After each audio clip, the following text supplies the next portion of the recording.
Hi, welcome back to Job Opportunity. Today we have Chap Yape, who is currently a storyboard artist at Blizzard Entertainment. Chap has drawn for many Marvel comics, kids cartoons, including Ben 10 and Teen Titans Go, as well as video game storyboards. Mr. Yape, how are you today?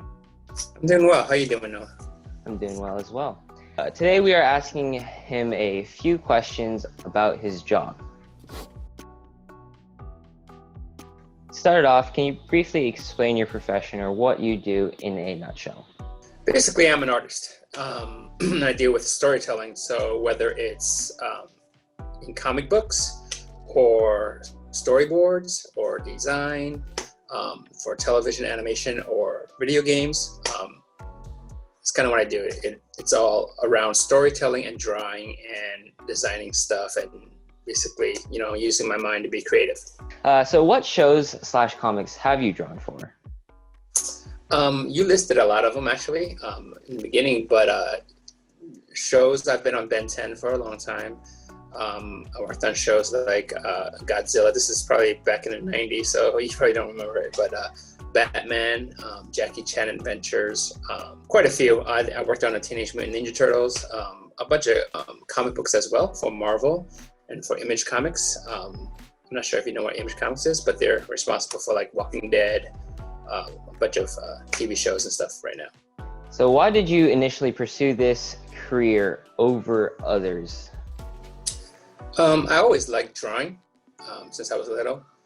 Even during school, I'm one of those kids that would draw on my homework, on the test papers, on the back of my notebooks. Everywhere I'm not supposed to be drawing, I drew. So it's something I really liked as a kid, and I'm one of the fortunate people that I kind of knew what I wanted to do pretty early on. So, as an Asian American kid, what did your parents think when you decided to skip college and just become an artist? My parents, they were just like that. They wanted me to be a lawyer or a doctor, but I always liked drawing. I don't think it was ever an option. Like, I never thought about not being an artist in one way or another. And I remember in junior high school, actually, one of my buddies brought in some comic books, and it was like my first time. I would draw, but I didn't look at any comics or anything like that. And he brought it in, and I was just like blown away. And the creativity and just the talent that people had. Since then, I was really determined to kind of be an artist. I think that's really cool that you just pursued your passion, and you're just like a living example of how America, you can just pursue whatever you want and make a living off of it. Mm-hmm. So what were your biggest challenges you faced in your career? One was trying to get your foot through the door. You have to be really proactive and kind of like go for it. Like my first job I got was actually working in comics, and I basically was determined to get a job drawing comics. So I spent all my time, instead of going out, I would work on my portfolio, and then convince some friends to come down with me, and we drove down to San Diego Comic-Con actually. And I was like, here's my portfolio, and I look for people to look at it. And to answer your question, the biggest challenge is just getting your foot through the door, getting to where you can show people what you're capable of. And then after you get a job, I think one of the biggest challenges was dealing with criticism, as far as like, you do a lot of stuff on your own, and what you do is you think is great. But, like any job, people will be like, hey, you can do this better. So you got to kind of get over yourself a little bit and be like, I'm learning, and you got to be humble also. What does an ordinary day in comics look like for you?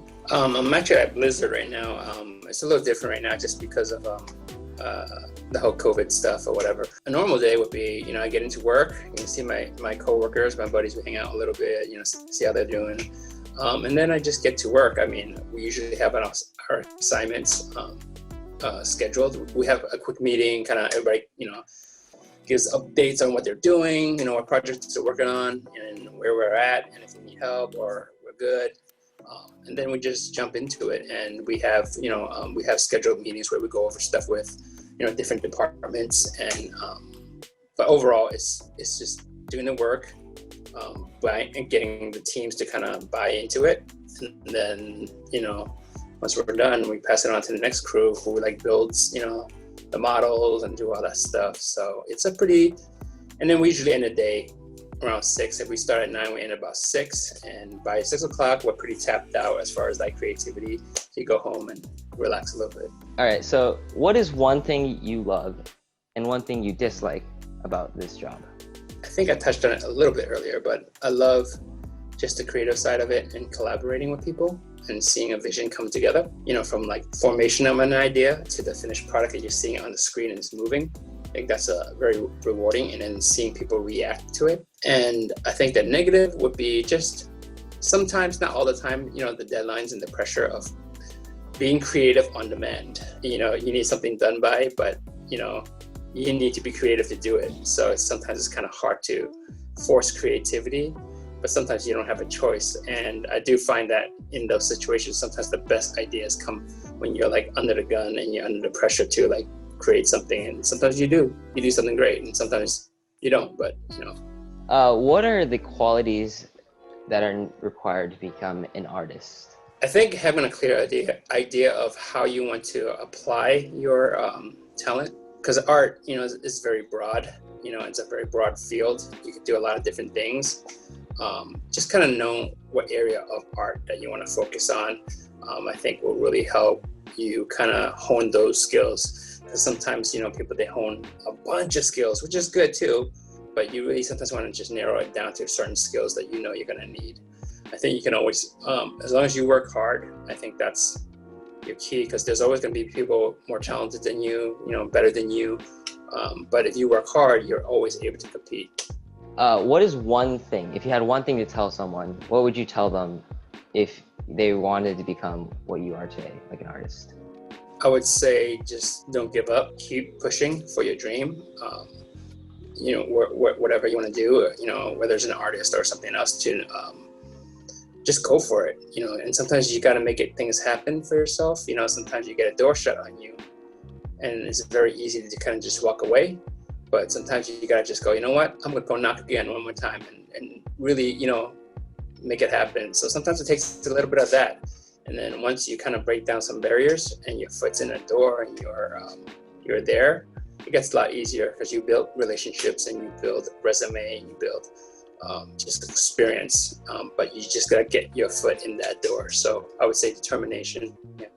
All right. Thank you so much for answering these questions, inspiring students, and giving us a glimpse into your field. We really appreciate you letting us interview you, and know that you have impacted many different lives